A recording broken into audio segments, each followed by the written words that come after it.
Pourquoi les évitantes agissent-elles comme si le mot « pardon » allait les tuer physiquement si elles le prononçaient à voix haute? Vous y avez été. Quelque chose va mal dans la relation. Peut-être qu'ils ont dit quelque chose de blessant. Peut-être qu'ils ont disparu pendant des jours sans explication. Peut-être qu'ils ont fait une promesse qu'ils n'ont pas tenue. Toute personne raisonnable reconnaîtrait son erreur et s'excuserait, mais pas les évitants. À la place, vous obtenez de la déflexion.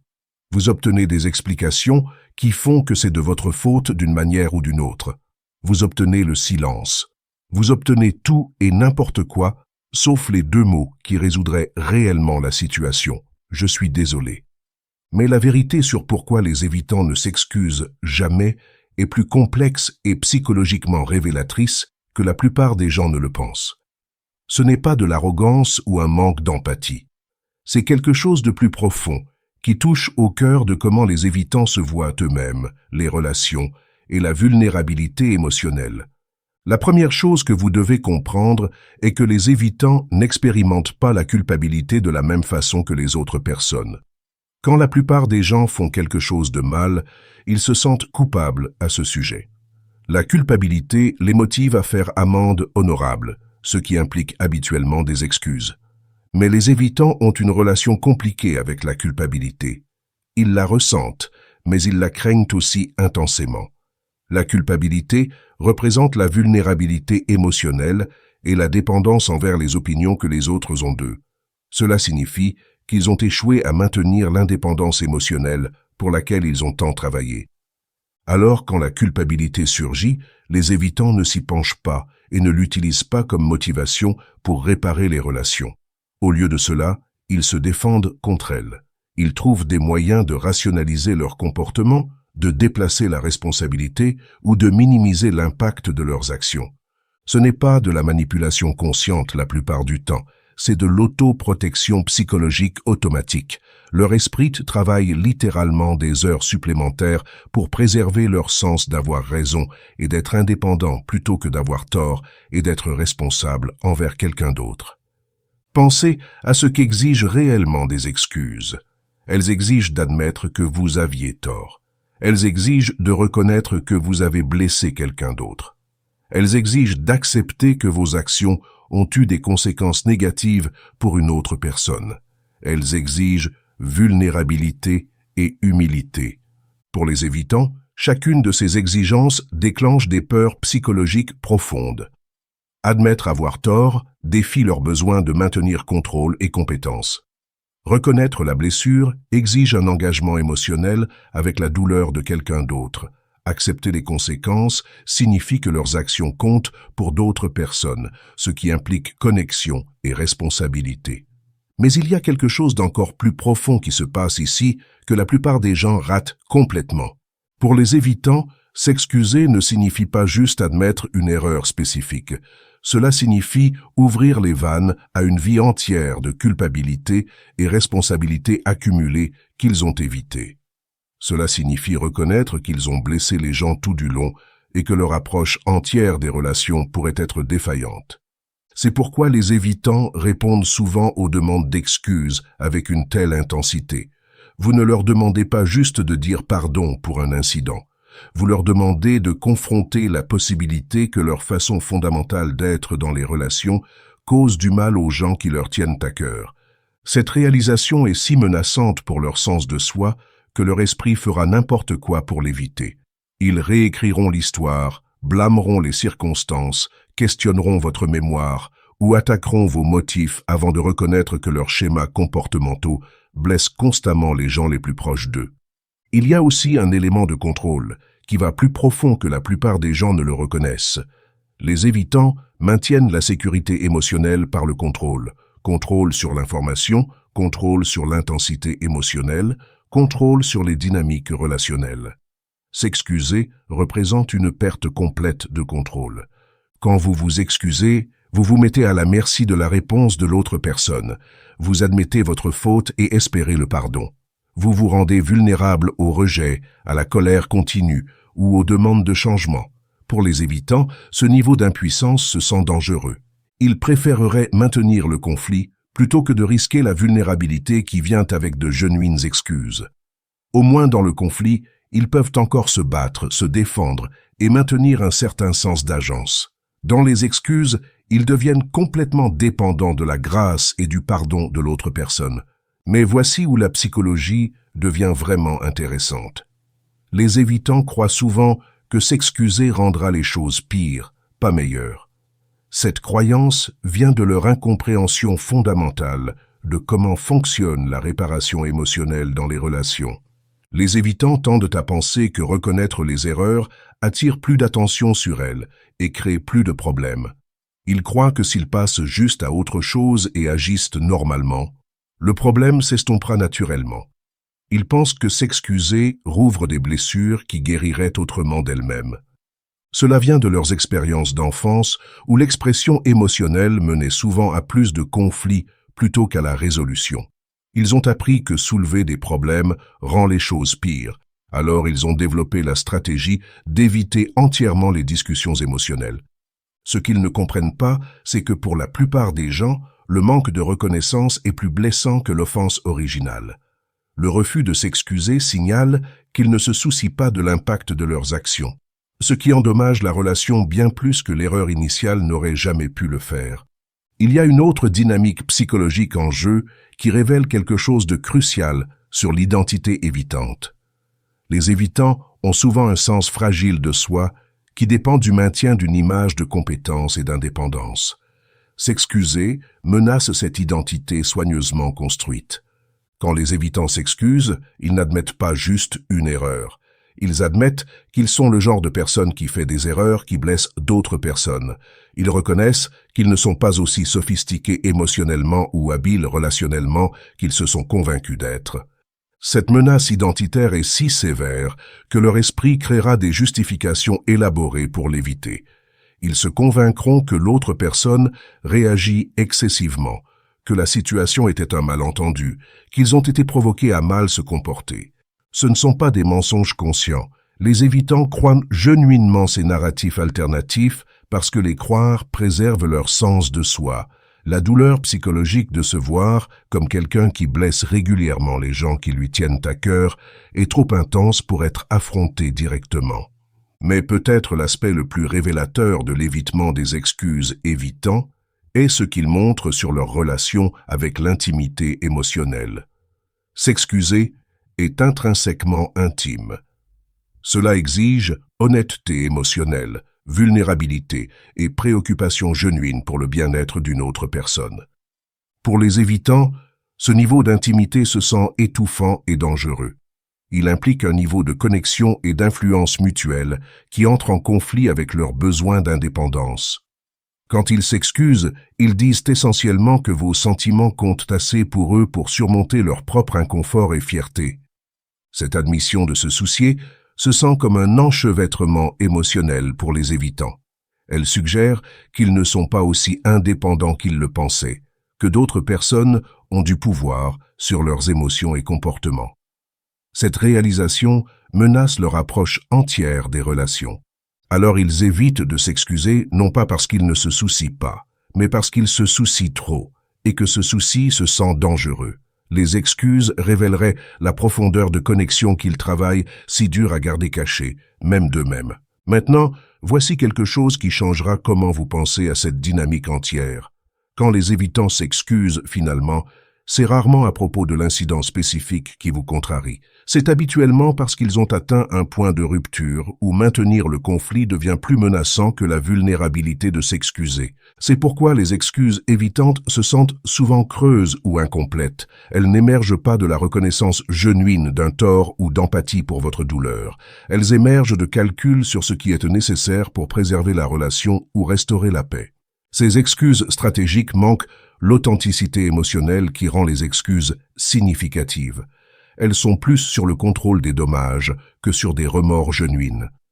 Et les gens peuvent sentir cette différence intuitivement, c'est pourquoi recevoir des excuses d'un évitant ne se sent souvent pas satisfaisant. L'évitant a dit les mots que vous vouliez entendre, mais il n'a pas réellement pris responsabilité de ses actions ou montré une compréhension genuine de leur impact. Les excuses deviennent juste une autre façon de gérer la relation plutôt que de genuinement la réparer. Il y a aussi un élément de timing que la plupart des gens ne comprennent pas. Les évitants ont besoin d'énormes quantités de temps pour traiter les situations émotionnelles et atteindre le point où les excuses deviennent possibles. Ce qui se sent comme de l'entêtement ou de la cruauté est souvent juste leur vitesse lente de traitement émotionnel. Quand confrontés à leurs erreurs immédiatement après qu'elles arrivent, les évitants vont en mode défensif. Tout leur système psychologique se concentre sur l'autoprotection plutôt que sur l'empathie ou la responsabilité. Pousser pour des excuses immédiates garantit presque des réponses défensives. Mais donner assez de temps et d'espace, beaucoup d'évitants peuvent finalement atteindre une reconnaissance genuine de leurs erreurs et ressentir des remords authentiques. Le problème est qu'au moment où ils sont prêts à s'excuser, l'autre personne a souvent passé à autre chose ou abandonné la relation. Cela crée un cycle tragique où les évitants perdent des relations, non pas parce qu'ils sont incapables de responsabilité, mais parce que leur timing autour de la responsabilité ne correspond pas aux besoins émotionnels des autres personnes. Voici quelque chose qui pourrait vous surprendre sur la psychologie évitante. Beaucoup d'évitants sont intensément conscients de leurs erreurs et ressentent des regrets genuins à leur sujet. Ils ne peuvent juste pas traduire cette expérience interne en reconnaissance externe et excuses.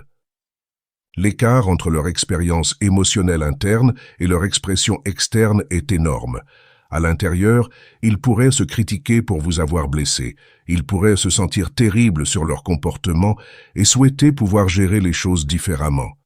Mais rien de ce traitement interne ne se traduit en excuses que vous avez besoin d'entendre.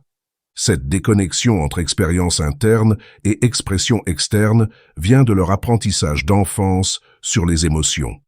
Ils ont appris qu'avoir des sentiments est acceptable, mais exprimer des sentiments est dangereux. Alors ils peuvent ressentir culpabilité et remords intérieurement tout en restant complètement incapables d'exprimer ces sentiments aux autres. Comprendre cette division entre expérience interne et externe aide à expliquer pourquoi les évitants semblent souvent confus ou frustrés quand accusés de ne pas se soucier. De leur perspective, ils se soucient profondément. Le fait qu'ils ne peuvent pas exprimer ce souci de manière que les autres peuvent reconnaître ne signifie pas que le souci n'est pas réel. Mais voici la chose la plus importante à comprendre sur les schémas d'excuses évitants. Leur refus de s'excuser n'est pas réellement sur les incidents spécifiques qui vous contrarient. C'est sur leur terreur d'établir un précédent où ils deviennent responsables des expériences émotionnelles d'autres personnes. Les évitants craignent que s'ils commencent à s'excuser pour leur impact sur les autres, ils n'arrêteront jamais. Ils deviendront responsables de gérer les émotions de tout le monde, ce qui se sent comme une suffocation émotionnelle. Ils croient qu'une fois qu'ils ouvrent la porte à la responsabilité, ils perdront toute leur indépendance et autonomie. Cette peur est souvent enracinée dans des expériences d'enfance où ils ont été amenés à se sentir responsables des émotions d'autres personnes de manière malsaine. Peut-être qu'ils avaient un parent qui les blâmait pour les problèmes familiaux ou les faisait se sentir coupables pour des besoins et désirs normaux d'enfants. Comme adultes, ils sont déterminés à ne jamais être dans cette position à nouveau. Alors, ils résistent à la responsabilité non pas parce qu'ils ne se soucient pas de blesser les gens, mais parce qu'ils sont terrifiés d'être piégés dans des cycles sans fin de culpabilité et responsabilité pour des choses au-delà de leur contrôle.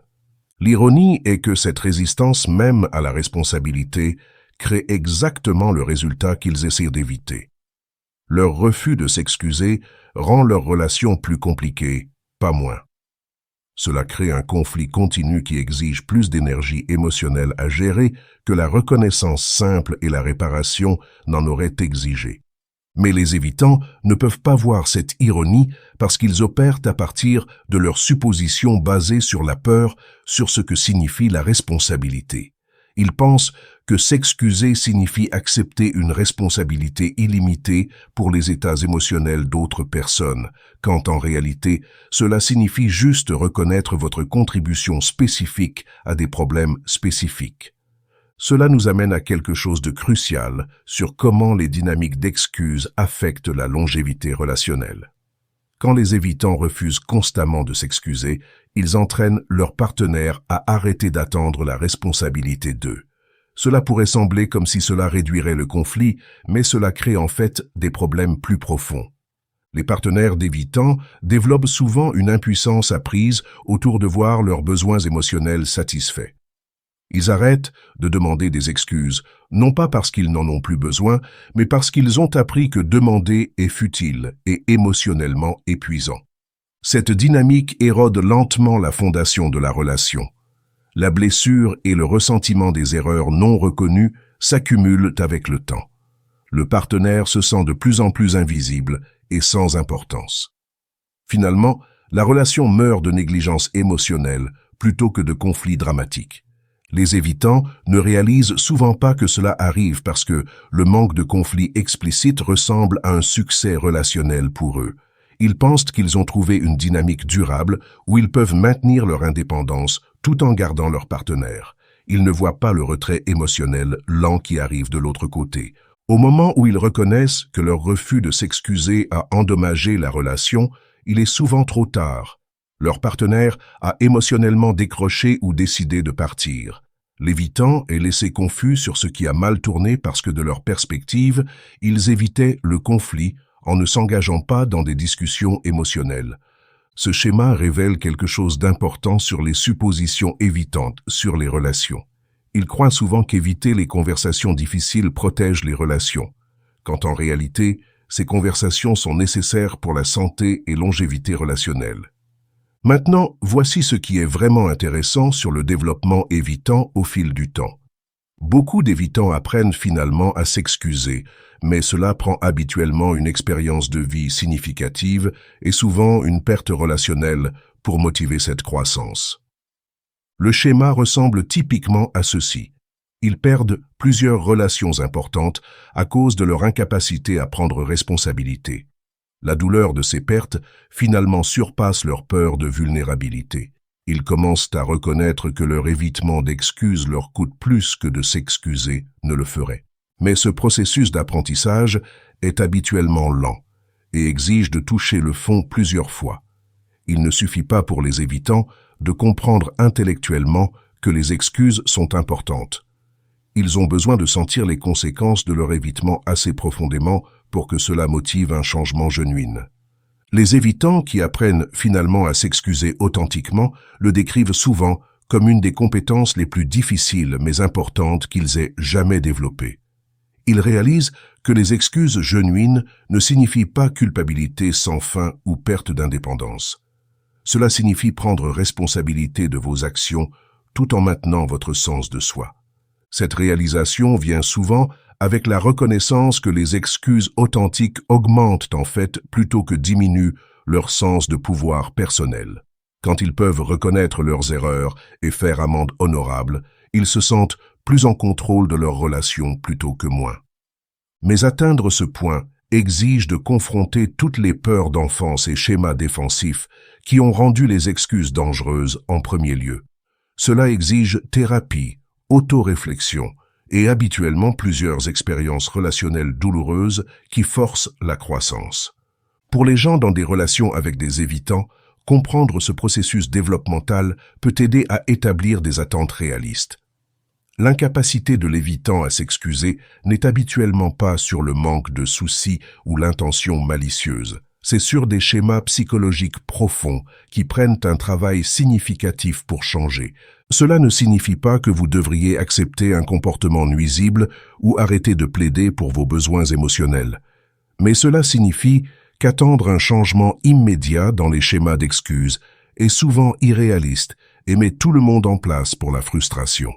L'approche la plus efficace implique souvent de se concentrer sur vos propres limites et besoins, plutôt que d'essayer de forcer la responsabilité évitante. Quand vous arrêtez de poursuivre les excuses et vous concentrez à la place sur si la relation satisfait vos besoins globalement, cela crée souvent de l'espace pour la croissance naturelle. Les évitants sont plus susceptibles de développer la responsabilité quand ils se sentent en sécurité et non chassés, plutôt que quand ils se sentent pressurés et poursuivis. Cela ne signifie pas que vous devriez accepter un mauvais traitement, mais cela signifie que créer l'espace pour la croissance est souvent plus efficace que de demander un changement immédiat. Voici quelque chose qui pourrait aider à recadrer votre approche entière à ce problème. Le but n'est pas d'amener les évitants à s'excuser plus. Le but est de créer des relations où la responsabilité et la réparation genuine arrivent naturellement, peu importe si les excuses formelles font partie de ce processus. Certains évitants apprennent à prendre responsabilité de leurs actions et montrer un souci genuin pour leur impact sur les autres, sans jamais devenir confortables avec le langage d'excuses traditionnel. Ils pourraient dire des choses comme « je vois que je t'ai blessé » ou « je veux faire mieux la prochaine fois » plutôt que « je suis désolé ». Si la responsabilité et le changement de comportement sont présents, les mots spécifiques comptent moins que la reconnaissance sous-jacente et l'effort pour s'améliorer. Parfois, se concentrer trop sur obtenir un langage d'excuses spécifique nous empêche de reconnaître quand une prise de responsabilité genuine arrive sous d'autres formes. Mais regardons ce que cela signifie réellement en termes pratiques. Considérez un scénario commun. Votre partenaire évitant oublie quelque chose d'important pour vous. Au lieu d'une reconnaissance simple et d'excuses, vous obtenez des explications sur comme ils ont été occupés, comme ils ne sont pas bons avec les dates, ou comme la chose qu'ils ont oubliée n'était pas vraiment si significative de toute façon. Ce qui pourrait être résolu avec des excuses brèves devient une discussion étendue sur tout sauf leur responsabilité pour la négligence. Le problème original est enterré sous des couches de justification et déflexion. Ou prenez un autre schéma familier. Ils disent qu'aussi quelque chose de blessant pendant une conversation. Vous pouvez voir dans leur expression qu'ils reconnaissent qu'ils ont franchi une ligne. Mais au lieu de s'excuser, ils défendent leurs commentaires. « Je ne faisais qu'être honnête », disent-ils, ou « c'est juste comme je le vois ». Ils préféreraient justifier leurs mots blessants plutôt que de simplement reconnaître l'impact et s'excuser. Ce qui a commencé comme un conflit mineur s'escalade parce qu'ils ne peuvent pas prendre l'étape simple qui le résoudrait. Ces schémas apparaissent partout dans les relations avec les évitants. Chaque petite erreur devient un problème plus grand parce qu'ils ne peuvent pas faire le travail de réparation de base que les relations saines exigent. Le refus de s'excuser transforme des problèmes mineurs en majeurs. Ce qui rend cela particulièrement difficile est que vous pouvez souvent dire qu'ils savent qu'ils ont fait une erreur. Il y a quelque chose dans leur expression ou langage corporel qui montre la conscience de leur erreur, mais ils ne peuvent toujours pas combler l'écart entre savoir qu'ils ont foiré et dire qu'ils sont désolés. Cela crée une dynamique étrange où vous avez affaire à quelqu'un qui a la conscience pour reconnaître ses erreurs, mais pas la capacité émotionnelle pour les reconnaître directement. C'est comme regarder quelqu'un voir une solution à un problème, mais être incapable de l'implémenter. L'énergie psychologique que les évitants mettent dans l'évitement des excuses est en fait énorme. Pensez à combien d'efforts mentaux il faut pour constamment recadrer les situations, trouver des explications alternatives et construire des justifications pour un comportement qu'ils savent était mal. S'ils redirigeaient même la moitié de cette énergie vers simplement reconnaître les erreurs et s'excuser, leur relation s'améliorerait dramatiquement. Mais la peur de vulnérabilité va si profond qu'ils s'épuiseront avec de la gymnastique mentale plutôt que de dire deux mots simples. Cet évitement affecte aussi comment ils gèrent la résolution de conflits plus largement. Parce qu'ils ne peuvent pas commencer avec la reconnaissance de base de leur contribution au problème, chaque discussion devient sur établir qui avait raison plutôt que comment avancer ensemble. La réparation relationnelle normale implique les deux personnes reconnaissant leur part dans quoi que ce soit qui a mal tourné et travaillant ensemble vers des solutions.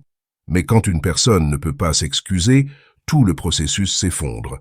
Au lieu de résolution collaborative de problèmes, vous obtenez des disputes défensives qui ne vont nulle part. Au fil du temps, cela crée une dynamique relationnelle où les problèmes ne sont jamais vraiment résolus. Ils sont juste enterrés ou ignorés jusqu'à ce qu'ils refassent surface plus tard. Le manque d'excuses et responsabilités genuines signifie que les problèmes s'accumulent plutôt que d'être nettoyés en cours de route. Les partenaires d'évitants décrivent souvent se sentir comme s'ils vivaient avec quelqu'un qui est émotionnellement intouchable. Peu importe ce qui arrive, peu importe à quel point l'évitant avait clairement tort, il n'y a jamais de reconnaissance ou responsabilité genuine. C'est solitaire et épuisant. La partie vraiment tragique est que beaucoup d'évitants sont en fait profondément autocritiques intérieurement. Ils sont souvent leurs propres critiques les plus dures, analysant constamment leur comportement et se sentant terribles quand ils blessent des gens qui leur tiennent à cœur.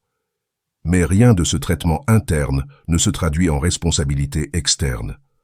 Alors vous avez quelqu'un qui pourrait être genuinement plein de remords et conscient de soi en privé, mais apparaît complètement non apologétique et défensif publiquement.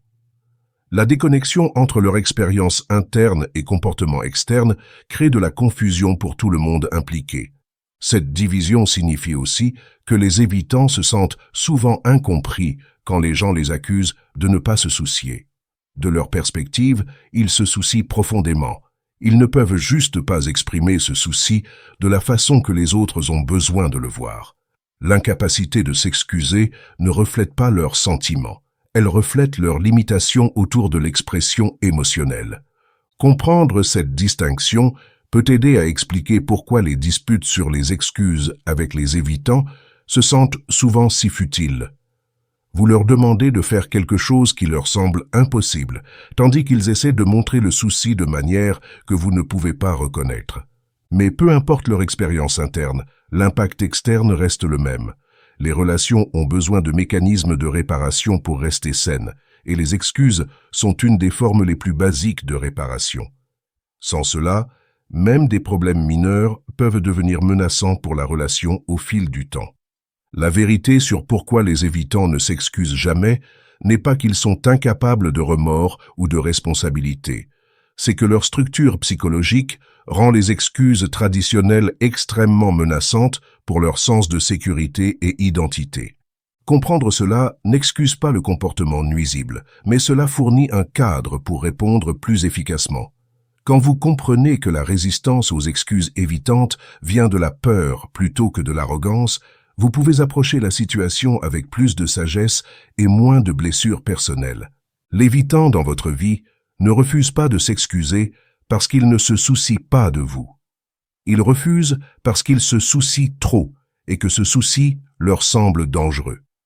Leur défense contre la vulnérabilité est si forte qu'ils préféreraient risquer de vous perdre plutôt que de risquer l'exposition émotionnelle que les excuses genuines exigent. C'est l'ironie tragique de la psychologie évitante. En essayant de se protéger de la douleur émotionnelle, ils créent les résultats mêmes qu'ils craignent le plus. Leur évitement de vulnérabilité mène à la perte relationnelle, ce qui confirme leur croyance que dépendre des autres est dangereux. Mais pour ceux prêts à comprendre et travailler avec la psychologie évitante plutôt que contre elle, il y a des moyens de créer des relations où la responsabilité arrive naturellement au fil du temps. Cela exige patience, limites et un focus sur votre propre santé émotionnelle plutôt que d'essayer de les changer. Le but n'est pas de réparer les évitants ou de les forcer à s'excuser. Le but est de créer des relations assez saines pour que les deux personnes puissent grandir dans leur capacité de responsabilité et réparation à leur propre rythme. Avez-vous remarqué ces schémas dans vos relations avec des évitants? Laissez un commentaire sur votre expérience avec les dynamiques d'excuses évitantes. Si cela vous a aidé à comprendre la psychologie derrière le comportement évitant, likez cette vidéo et abonnez-vous pour plus de perspectives sur naviguer des schémas relationnels difficiles. Merci d'avoir regardé.